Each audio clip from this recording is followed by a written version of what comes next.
if it is a he said, she said, and you don't always get to see all the evidence against you, you know, because a lot of times, you know, you just don't get it. You're supposed to get it, but you may not get it. So, you know, that's another thing. Which ties into the next question. If it is he said, she said, how? And yes, you heard that right. When I was on the Sean Atwood YouTube channel, being interviewed for what happens next with the anonymous accusers and the named accused Russell Brand. In that clip, you did hear me correctly. And because we went straight to another question, I thought it would be great to give you further information as it warranted that, so that you can have confidence in the justice system. So let's get a bit of a deeper dive into this.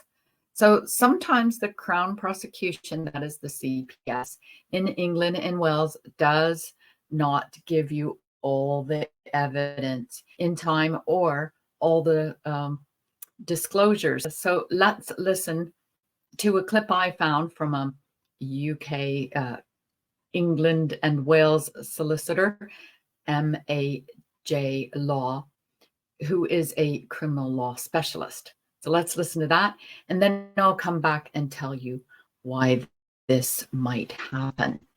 What happens if the disclosure isn't made in time? And this is normally where lots of the questions arise, because in many cases that I deal with when I'm representing clients, the prosecution office does fail to provide the evidence within the required time frame. And clients often think, well, the case should just be thrown out. It's just not that simple. However, there is a procedure to go through in order to try and win the case based on a failure to comply with disclosure. If the prosecution fails to provide evidence in time, really we have to make a decision as to whether we then take that matter back to court, in effect raise the concern or a complaint, if you like, with the judge, and ask the judge to exclude that evidence. So any evidence that's not been provided within time, you could ask the judge to exclude that evidence completely.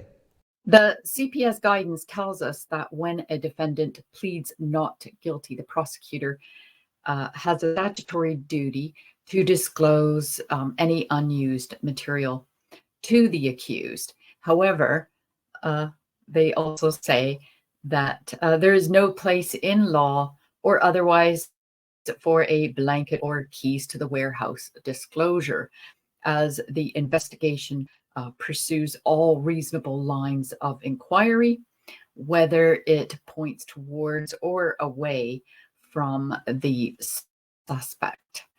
The investigation is looking to confirm an offense has been committed. So there is a distinction between evidential and unused material. For example, any material casting doubt on the reliability of a witness, i.e. relevant previous convictions and relevant cautions of any prosecution witness and any co-accused. So, you know, that might be something that's important to the defense, because we do have a recent case in America. If you've been following the Long Island serial killer killings, the case against the defendant, Heuermann, his solicitor is also discussing the disclosures that they need by the state. So here, let's have a listen to that, and I'll leave you a link to the full clip below. Defense and prosecution, we worked out some logistics with regard to the protective order, with regard to discovery. We provided a number of items of discovery, not only prior to the court appearance, but at the court appearance. We'll continue to provide that discovery on a rolling basis. Does Rex want to stay in custody? Of course not. Of course not.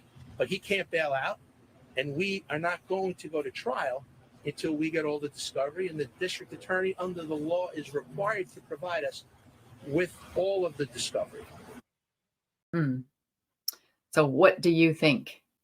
Given our code of disclosure rules in England and Wales, as it depends on when the investigation started, I wonder what date this investigation started for the victims of Long Island, New York, because there's so many victims, can now understand or imagine why the defense wants this evidence and how much work it could be for the state, as it was, I can imagine, not all in digital format. So what's your thoughts?